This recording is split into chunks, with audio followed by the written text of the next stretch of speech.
Welcome to Varam Nutra. The dish that we are going to cook today is Kerala Kadala Curry. This Kerala Kadala Curry is served along with Puttu, Appam and Parota in Kerala. So for this we will take 400 gram of black chickpeas and we'll soak it for 8 hours. Then after 8 hours we need to pressure cook it with required salt and water for 4 to 5 whistles. It has to cook very well so that it will be easy for us when we use it for the gravy. We'll heat 1 tablespoon of coconut oil in a kadai and add half a teaspoon of mustard seeds. Allow it for 2 to 3 seconds. Once it splits, add curry leaves. Add curry leaves along with the stem itself. That gives a nice aroma when it's done with the coconut oil. So add curry leaves along with that. After adding curry leaves and sauteing it for few seconds, add 2 sliced big onions into it and saute for few seconds. We need to have 2 tablespoons of grated coconut or coconut cut into small pieces. Then that you have to add it along with this onion and then saute it along with it. This coconut gives a nice aroma and taste to this gravy. That's very important for this gravy. This coconut is a main ingredient which gives a very nice taste to this gravy. So I am adding 2 tablespoons of grated coconut, which I like. It's up to your wish. You can add 2 tablespoons of finely cut coconut pieces also into it. See, now when you keep sauteing it, you should ensure that it's not, the color of the onions is not changing into brown. It has to slightly change the color. It should not go into deep brown. There should be a slight change in the color. That's very important in this dish, because once you the color of the onion changes into deep brown, then the taste of the dish differs. So you should not change the color of the onion.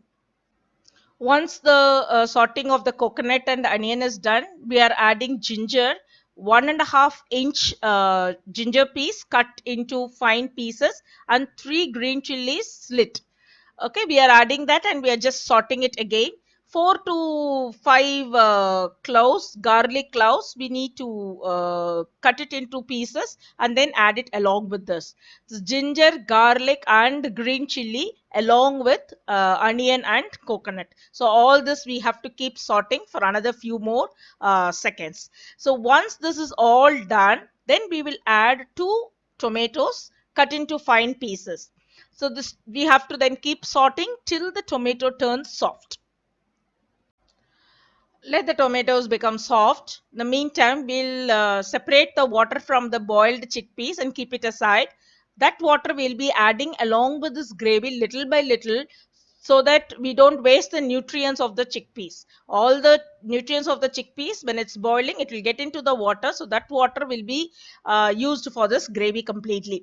So now I am adding 2 to 3 tablespoons of that water into this tomatoes and closing it with a lid so that the tomato will cook fast. So it will take approximately around 4 to 5 minutes. So I'll allow it to cook till the tomatoes become soft. Give it 5 minutes for the tomatoes to become soft.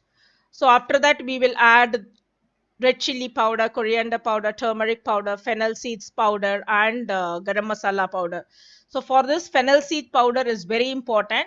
For that, dry roast the fennel seeds and ground it into a fine powder. So you will be needing 1 teaspoon of fennel seeds powder.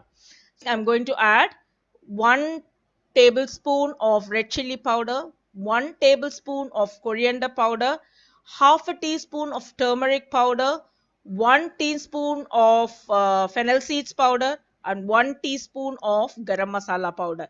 So chili powder, according to your taste, you can slightly vary it.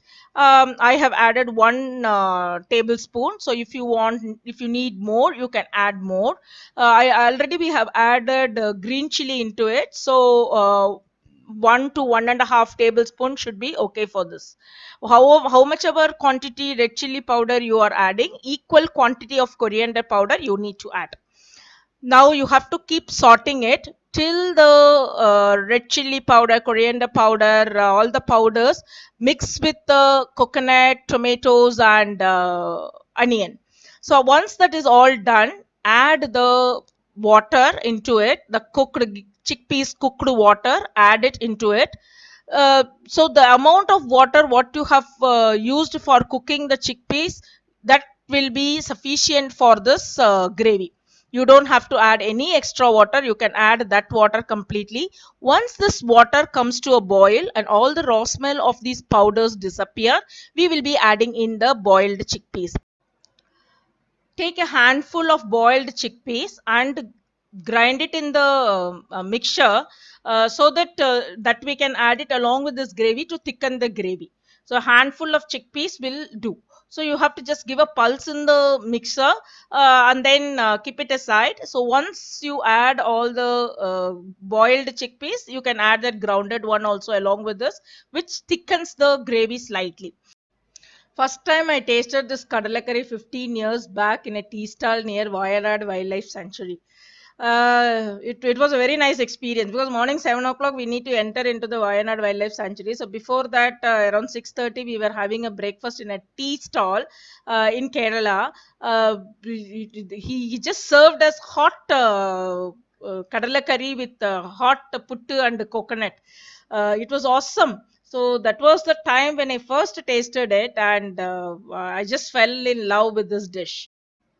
Mix the kadala curry along with puttu and eat it. It will taste very nice. This kadala curry can be had with appam, idiyappam, and parota also.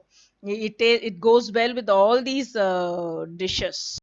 Once you have added the cooked chickpeas, add the grounded chickpeas also along with it.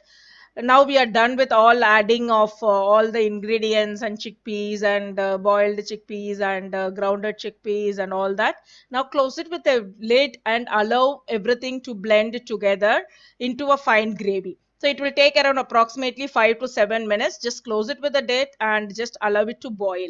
After 7 minutes, when you open it, you will enjoy the nice aroma of the dish. Add very little salt because already there is salt in the chickpeas in the water, so add very little salt into it. So now allow it to boil. After 7 minutes, I'm opening the lid. See, you can see the nice aroma coming out of that gravy.